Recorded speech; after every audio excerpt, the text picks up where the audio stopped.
J'ai suivi avec attention le projet de recommandation tel que lu par l'honorable rapporteur et nous distribué par la suite. Avec la petite suspension, j'ai eu aussi le temps de le lire. Deux petites choses me posent problème dans cette recommandation, Monsieur le Président. La première, déjà dans le titre, on parle des éléments des groupes armés terroristes et autres. Ma question est de savoir, c'est quoi autre? Quel est son contenu? Qui le détermine? Qui est le juge de ces autres?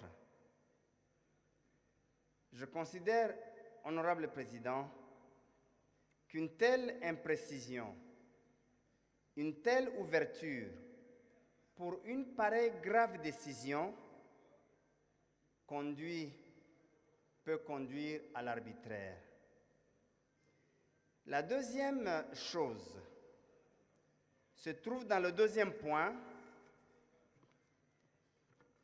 là où il est dit « En attendant l'adoption d'une loi relative, l'Assemblée nationale 1.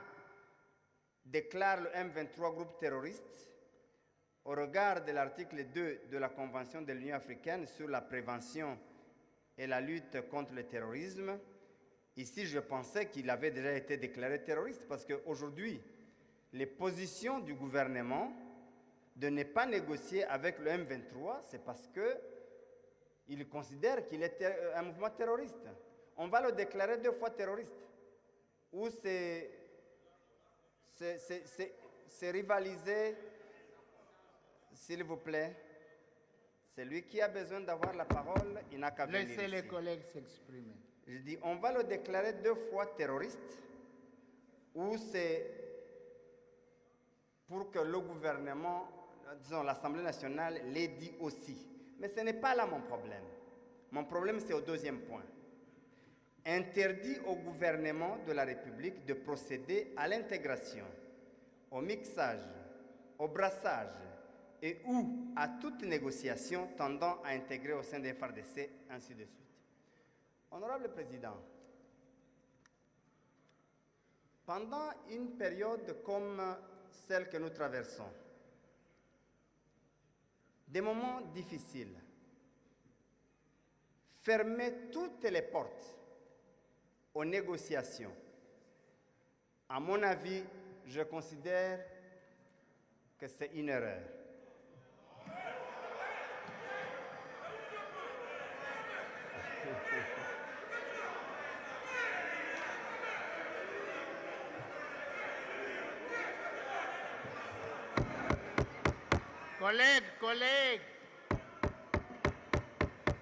Collègues, vous allez, chacun intervienne. Collègues, s'il vous plaît, collègues. Tolérance. Laissez les collègues s'exprimer. Je pense, Monsieur le Président.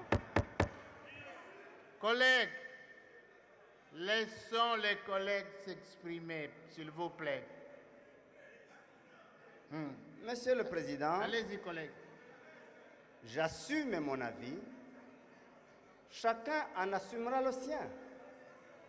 J'assume mon point de vue devant Dieu et devant l'histoire. Et chacun assumera le sien. Je considère, Monsieur le Président, que cette question, une pareille décision, devait être laissée à l'appréciation du gouvernement au cas par cas. Mais si la majorité en décide autrement, elle en assumera aussi la responsabilité. Merci, Monsieur le Président. Merci, collègues. Honorables députés, chers collègues. Autre. Ce que nous voulons dire par là, à partir de maintenant, et pour plus jamais, et pour plus jamais que les pays connaissent encore des groupes armés.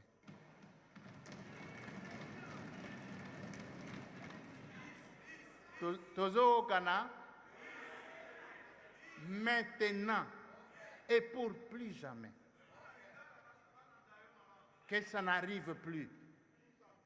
Nous avons eu assez.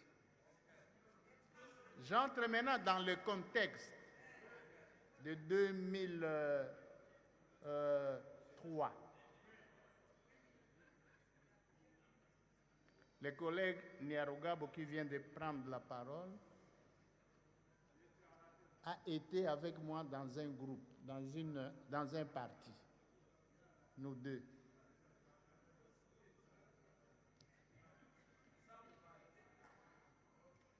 Nous avons connu, les pays étaient répartis, suivons collègues, les pays étaient répartis.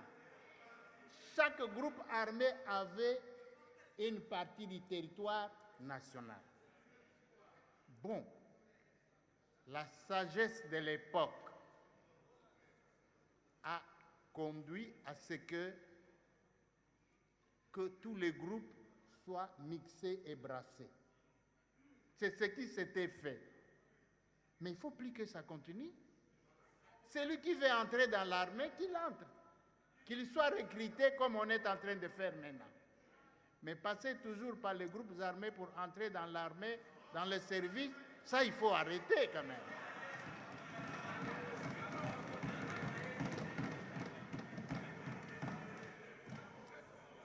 C'est là en fait l'esprit. Parce que si chaque tribu doit avoir son groupe armé, alors on ne sera plus un pays, hein? C'est ça qu'il faut arrêter. Il faut arrêter cet esprit-là. Alors, est-ce qu'il y a des accords qui ont été négociés pour intégrer les groupes armés? Je ne les connais pas. En fait, je ne les connais pas jusque-là. Qu'est-ce que nous avons interdit? Dans l'armée, il ne faut pas créer un groupe armé pour citer, pour venir entrer dans l'armée nationale. Non. Entrer comme citoyen, c'est bon. Quelle que soit votre province, votre territoire, maintenant on recrute, vous pouvez aller vous faire inscrire. Mais ce que nous ne voulons pas, il ne faut pas que ça soit la Libye de certains pour entrer dans l'armée. Tout l'embi angoko. Là. Alors, nous n'avons pas fermé les portes aux négociations. Parce que, prenons, le chef de l'État ne dépend pas de l'Assemblée nationale. N'a aucune responsabilité devant nous. Il est le commandant suprême. Mais nous nous disons, dans l'armée, nous devons négocier. Nous devons côté de sous-souté. Faites-vous recruter. Si on vient nous dire que à Nairobi, je ne sais pas où on s'est entendu, bon, boye ba kozala d'accord, ba kolba d'accord, mais biso to boyi. Mais les négociations politiques, ça, c'est notre pays. On ne va pas fermer toutes les portes à tout. Mais, ils ont la peine limite.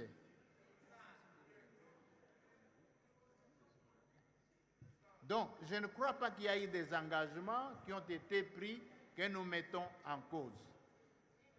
Je ne crois pas. Ceux qui sont entrés dans l'armée, qui sont brassés, qu'ils deviennent de bons citoyens congolais, qu'ils défendent le pays, nous leur souhaitons bonne chance. Personne ne met ça en cause. Ils sont là, ils seront là pour servir la nation. S'ils ne servent pas la nation, il y a des lois pour sanctionner ceux qui sont devenus des traîtres dans l'armée. Merci.